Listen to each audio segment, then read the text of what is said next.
Ассалаумағалейкум қазақ елі. Бүгін алынған бұқаларға қанша уақыт болды?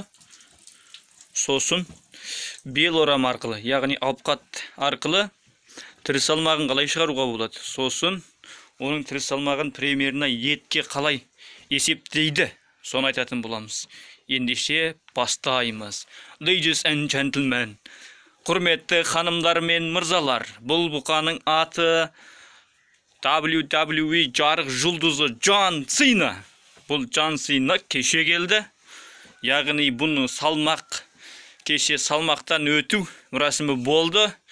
Бұның бел орамы 134, тірі салмағы кесте бойынша 206. Ал бұның қанша килограмм ет береді, қанша пайызға қоямыз дегенде, бұл арық бұны 48 пайызға есептеуге болады. Яғни бұл 98-де 88, 99-ға 100-ге таяу ет бар деп есептейміз. Екінші бұқа Геннадий Головкин. Ендеше мынаған бір күн. Мынаған примеріне бір апта болды. Бұны Джон Синаның бағасы 175 мың. Үшінші айдың 3 күні қарызын берем, қарыз қалдым.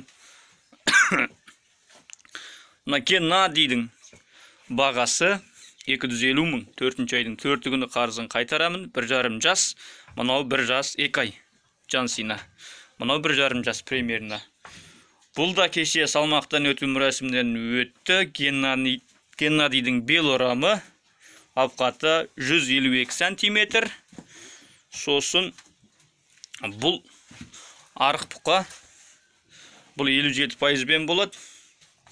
Тірі салмағы 280, сойса 131 килограмм ет береді деп есептейміз. Бұның бағасы солай. Бұған бір апта болайын деді. Және сіздерге түсіндіре кететін нәрсе, бел орамын өлшеген кезде алдыңғы екі аяғы тептен тұру керек. Сосын басынан ауысап еңкейтіп тұрмау керек. Басын көтеріп тұру керек. Еңкейтіп тұрған кезде мына белінен, мына жерден өлшейсіздер примерно. Аттың төс айыл тартатын жерден өте чоқтығына кетіп қалмау керек. Өте боққарына кетпеу керек. Осыдан тура төсіне қарай. Дәл қазір мынандай болып, бір аяғы бір алдыға, бір аяғы артқа болса болмайды. Себебі онда сіз зиян шегесіз.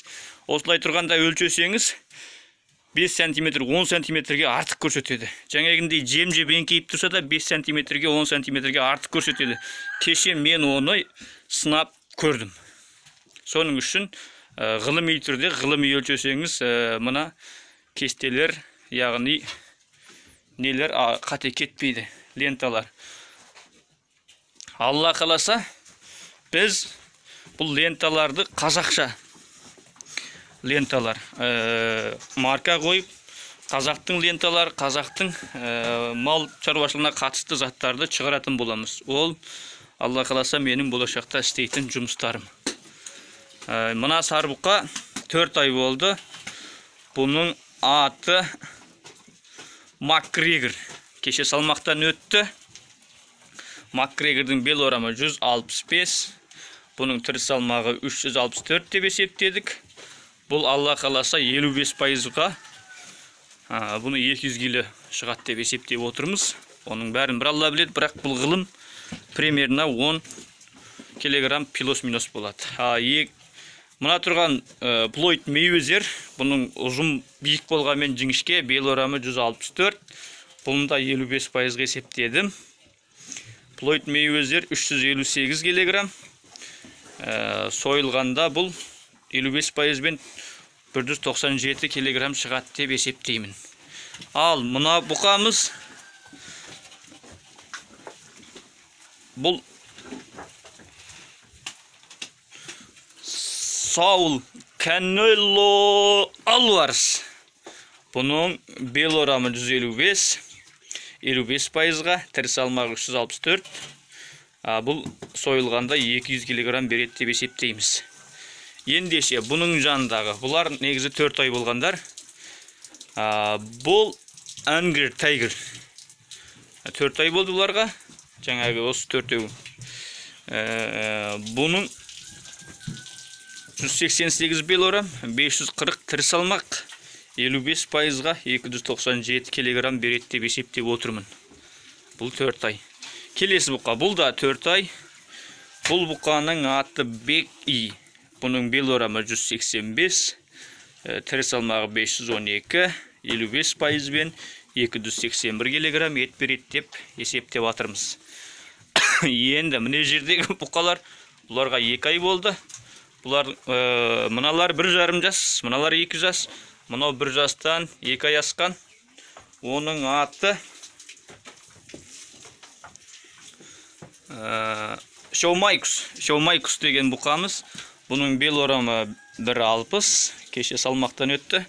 2 ай болды тұрғанына байланғанына. Жасы 1 жас, 2 ай. Бұның салмағы қайда кетті? Шоумайкус 1,60 бел орам. 330 келі тірі салмақ деп тұрым. Бұны 55% деп есептедім. 55% бен бұл қайда кетті? Бұл 181 кг шығады деп есептеп тұрым. Бұл да 1 жас 2 ай. Бұғанда байланғанда 2 ай болды. Бұның аты Triple H. Бұның бел орамы 157, тірі салмағы 314 береді деп. Қайда кетіп қалды? Сойғанда 170 кг береді деп мөлшерлеп тұрмыз. Бұл бұқаны осы екеуін 225-тен алдым. Бұның аты Плойд әне. Бұның аты қайда кетті бұл? Йордан Пулт 225 мыңға наурыздың бірі қайтарам деп 1 ай уақытқа қарыз қалдым. Бұның бел орамы Йордан Пулт қайда? Йордан Пулт. Бұл 155 сантиметр бел орамы. Тірі салмағы 155, тірі салмағы 303, сойғанда Алла қаласа 54% бен 163,3. Бұлар қатты семіз емес, 54% деп есептедім. Енді бұның жанындағысы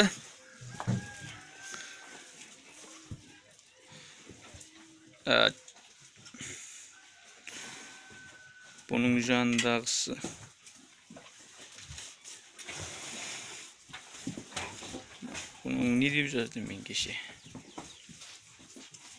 Бұл 169 деген бұқамыз. Бұның бел орамы 149, тірі салмағы 264 деп есептедік. Бұл 54% бен 142 кг ет береді деп есептедік. Бұның шамасы арқыда сол 54-53%-ға. Бұл да неге берілді? Қарызға келді 225 мыңға. Наурыздың бірі білем. Бұл бұқаның аты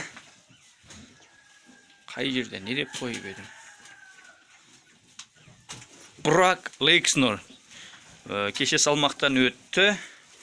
Бел орамы 165, тірі салмағы 364, 200 кг шығады.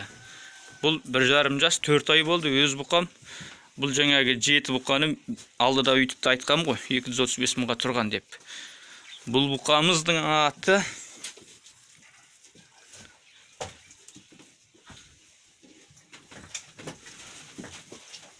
бұл қайда? Жазылған мı жазылмаған?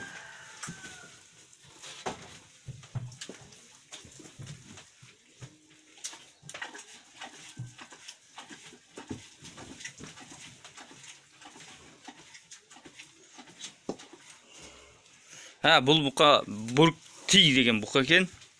Бел орамы 163, тірі салмағы 348, Алла қаласа 191 кг ет береді деп тұрмын. Сіздерге меніңше түсінікті болды деп ойлайым.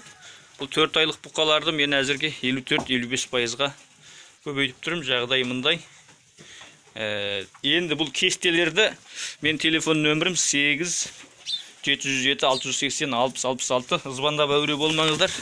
Шықпайды тек қана WhatsApp.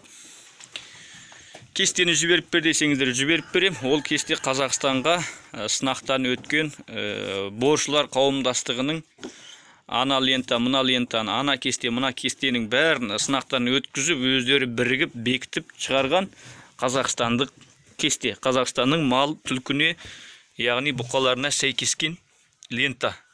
Алла қаласа болашақта осы ленталарды бір маркада қазақский ленталар шығаратын боламыз. Ол кезде қиналмайсыздар. Лентаның жанында жаңағындай метр саны мен тірі салмағы тұрады. Одан кейін пайызын жаңағындай көрдіңіздер. Мыналар 55, ана ортадағы 54, арырақ 55 дегендей. Сосын мыналар міне. Бұл 48-ақ. Бұл 10-15 күн бір ай тұрғанда 50-ге көбейтуге болады. Бұл одан да артық. Міне пайызға қалай айналдыру туралы.